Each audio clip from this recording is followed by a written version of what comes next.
Welcome to this time of worship and exploration. We're in the third week here at Gashland United Methodist Church of our worship series, Navigating Uncharted Territory, during which we've been exploring all the ways that God equips us to not only survive or tolerate these days of global pandemic and all that that brings, but to thrive as followers of Jesus' way. By God and with God, our faith development and our service to the community and our care for one another, all of those things are not on pause while we wait for the terrain in front of us to look like the terrain behind us, because it never will. All of our ministries are not on hold, but are shifting in response to the actual opportunities that are before us in every single moment. We are, as we affirmed 2 weeks ago, going where we have never gone before. Of course, we don't have to go. We can stand or sit right where we are, paralyzed by fear or frustration, fatigue, or fatalism. To do that, however, would mean abandoning the vision that God has given to Gashland United Methodist Church, and I'm simply not willing to do that.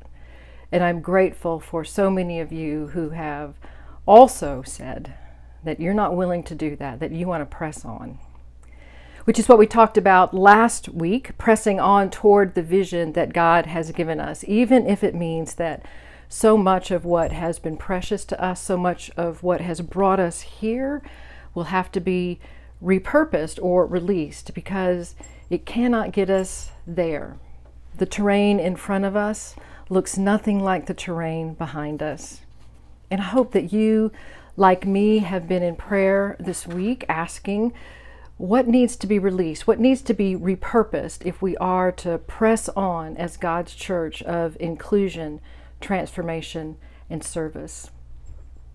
Today we look at another mindset that's invaluable for navigating uncharted territory, and that is staying on the course, even when staying on the course means saying no to almost everything.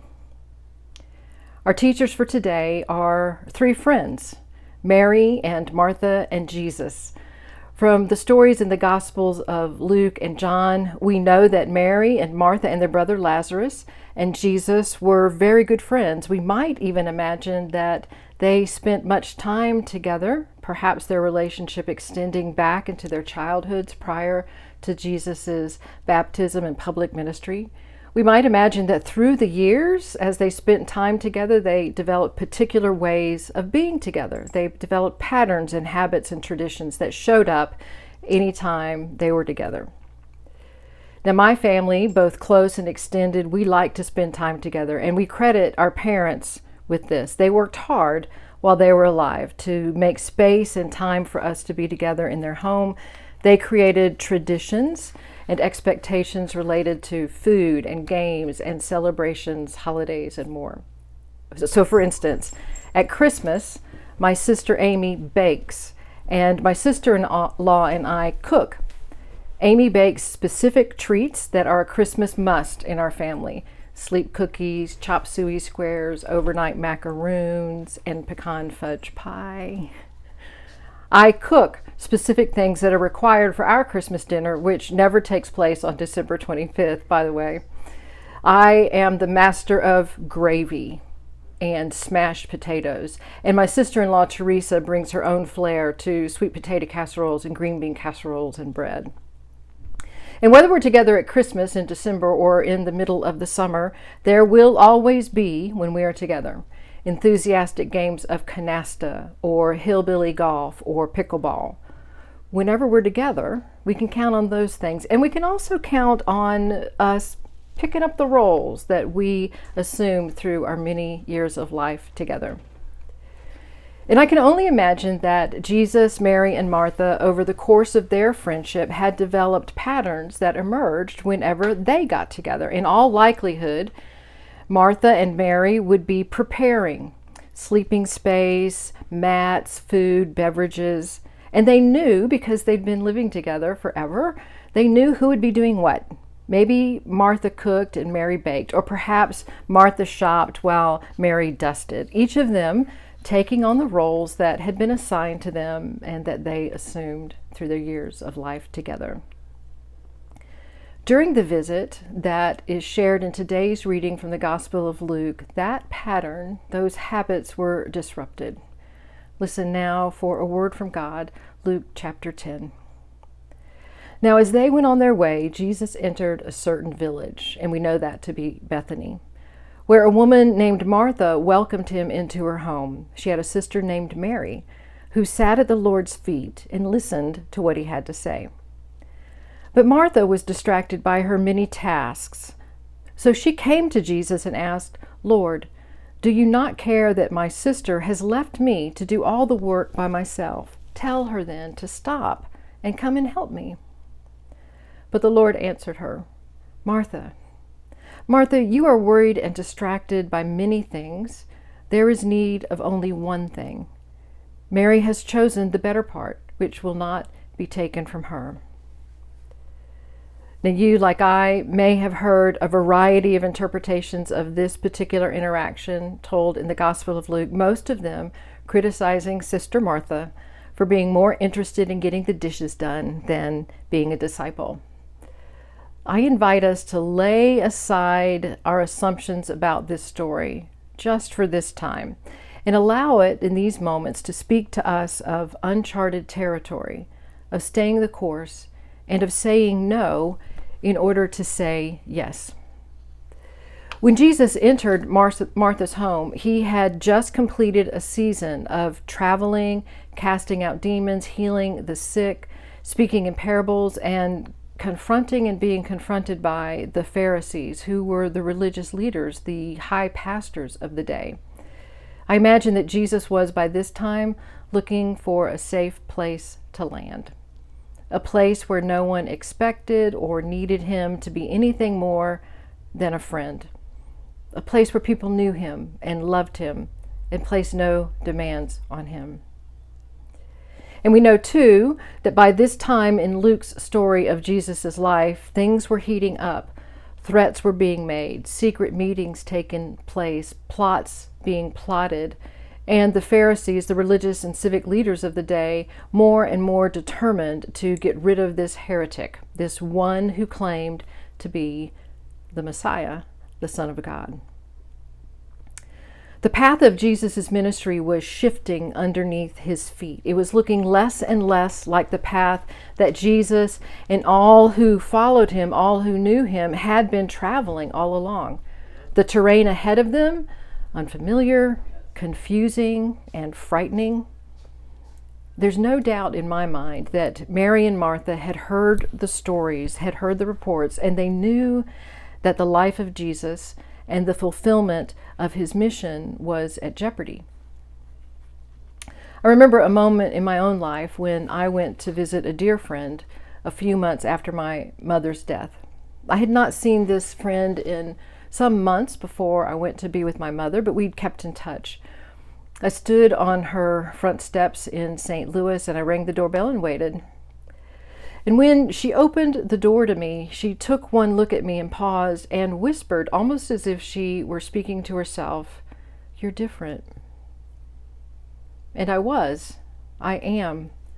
The days since my mother's death, nothing like the days before. And in those early days of grief, I was navigating uncharted territory.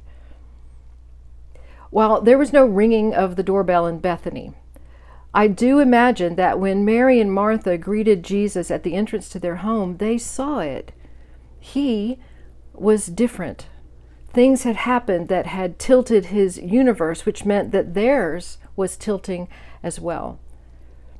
It was no longer deniable that there was a huge gap between the message of Jesus and the message of the religious leaders, and this gap could no longer be ignored. It was too wide to simply step over or skip around. If Jesus' ministry to the poor, to the isolated, to the Gentiles, to the Jews, if Jesus' ministry was going to continue, they were going to have to press on toward the vision, which meant they were going to have to acknowledge this gap and deal with it. Lewis and Clark and the Corps of Discovery knew all about these kinds of gaps, those experienced river rafters, carrying the vision of connecting the Mississippi River with the Pacific Ocean via a water route that was just waiting to be discovered by them. And then the moment that they realized the water they expected was, in fact, not water at all, but the Rocky Mountains. The moments that they had to acknowledge the gap between their expectations and reality. And in that moment, their universe shifted. They had to face that gap and deal with it if they were going to press on toward the goal. And the first step in the process of stepping forward, of facing an adaptive challenge, is to learn. The entire expedition of river riders had to learn how to climb mountains, how to ride horses that were climbing mountains, how to interact with indigenous guides. Through the process of learning, the explorers experienced loss, which always comes with adaptive growth. Loss is a vital aspect of moving through these kinds of challenges. These men, accomplished at navigating rivers in their canoes, would have to toss their canoes aside or trade them in for horses. Loss. That was not only limited to tangible items, but included the loss of a dream. I thought it was going to be like this. The loss of pride. What do I know about riding a horse on a mountain? I'm going to make a fool of myself. If Lewis and Clark were going to press on toward the goal, they were going to have to navigate more than just the mountains.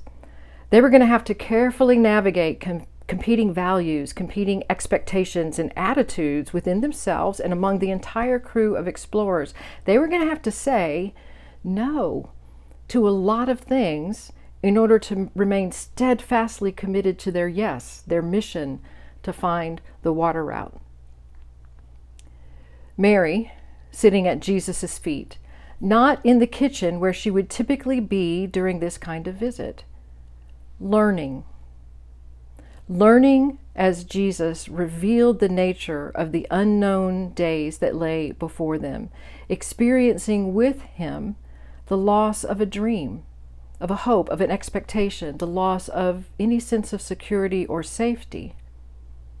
Martha, in the kitchen, where she always was during this kind of visit, deeply aware of Jesus' troubled spirit, praying as she washed and cooked and prepared, alone, by herself, with the loss of their dream, their hope, their expectations, their loss of any sense of security or safety.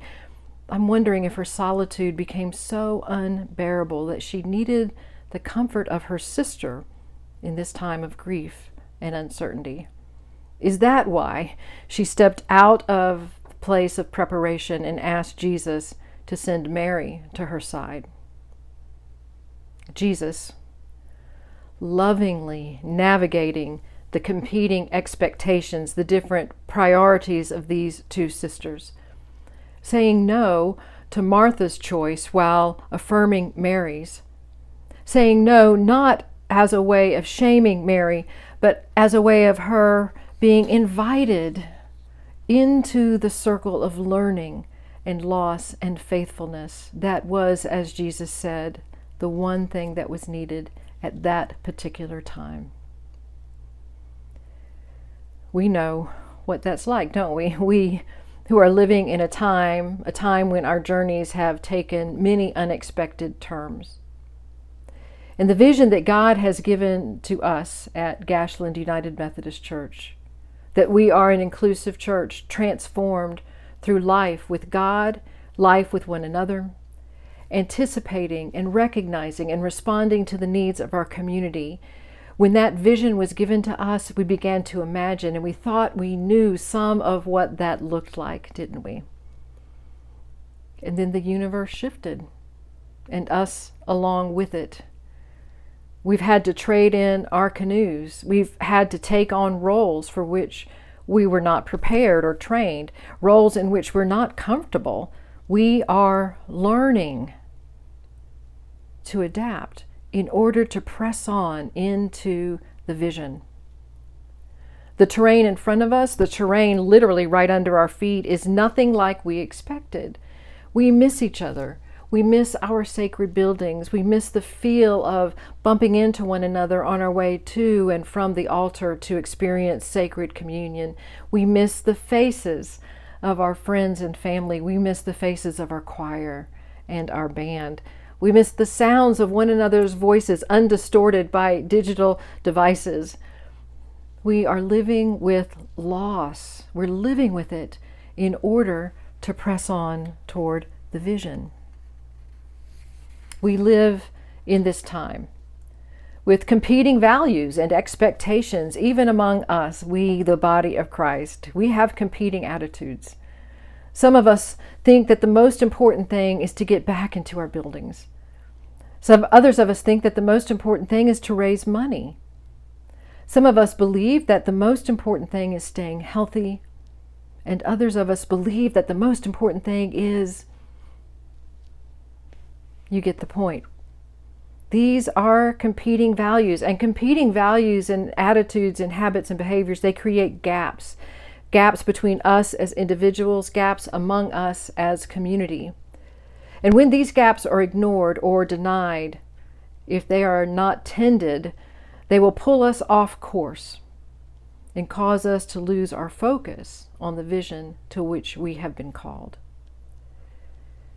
In today's gospel reading, Jesus offers a lovely example of what it looks like to carefully navigate those gaps.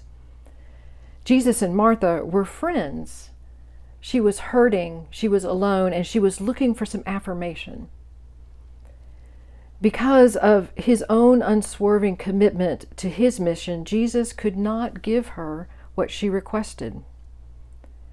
Because of his yes to his mission, he had to say no to what she asked for. But in his no, Jesus did not leave her behind. He offered her the opportunity to let the housework rest and join Mary and him in the work of learning, of grieving, of staying the course. Friends, sometimes the dishes do need to be done, and everyone needs to pitch in, because that's what's needed to stay the course. There are other times that the dishes need to stay piled up on the counter or in the sink, and everyone needs to sit down and hear some hard news, learn new things, take on new roles, to let go of what no longer supports the vision. Sometimes the dishes need to be done, and sometimes they need to be let lie. The challenge for every single one of us is knowing, is recognizing what time it is. And I wish I had an easy formula for all of us, a step-by-step program that would work for any and all. But all I can offer in this moment is what has worked for me. I keep the vision in front of me, the vision of Gashland United Methodist Church. This church, this Methodist church in the Northland of Kansas City, an inclusive church, transformed through life with God and one another, anticipating, recognizing, responding to the needs of our community. That's the big yes that has been proclaimed by us as a congregation. So whatever I have to learn, whatever I have to lose to keep that yes, that vision as my priority, to keep that vision as our priority, that's what I do. That's what I learn. That's what I have released. I've taken on roles that I didn't want, that I was ill prepared for. I've been embarrassed and frustrated. I've been hurt. I've had to re-anchor myself in spiritual practices, leaving work tasks, church tasks piled up for a bit, while I sit in silence with God in meditation. I watch, not for what I wish was in front of me, but for what is actually in front of us. I listen to, I read about, I research, and I ask myself, does this idea support the vision in this time and in this place? And if it does not, I do the hard thing, and I say no. I say no in order to keep the big yes, the big yes. For me right now, that's what sitting at Jesus' feet looks like. And I don't think I'm very different from many of you. I've heard your stories. I've watched you as you've done the same kinds of hard work. You are learning. You are losing. You are navigating. You are saying no in order to keep the big yes, the big yes. And you are setting aside a lot of what seemed to be so important in the last year. You're setting that aside in order to sit at Jesus' feet.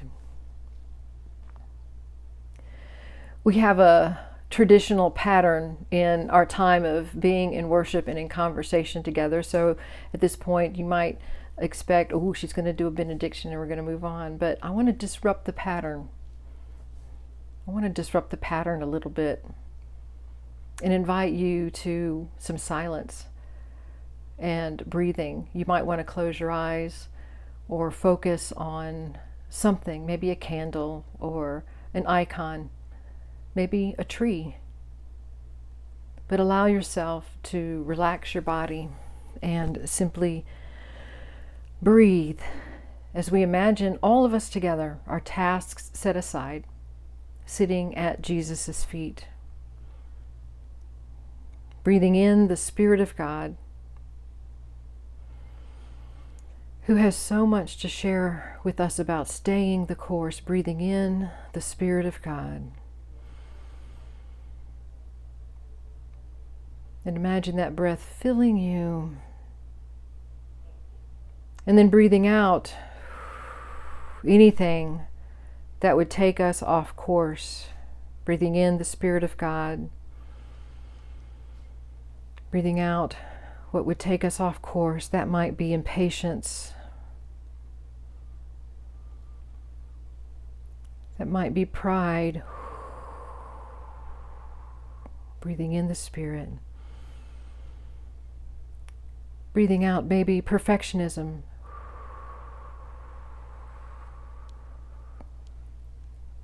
Breathing in the Spirit.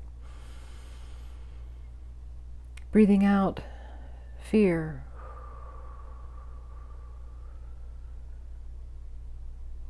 Breathing in the Spirit.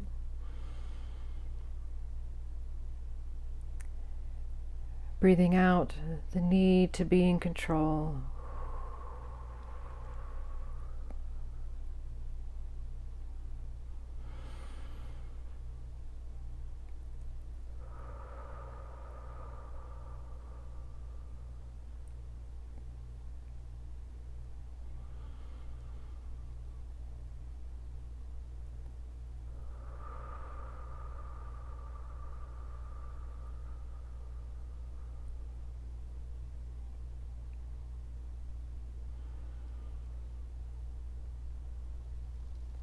May you, with every breath you take, welcome the Spirit of God, which longs to help you stay the course.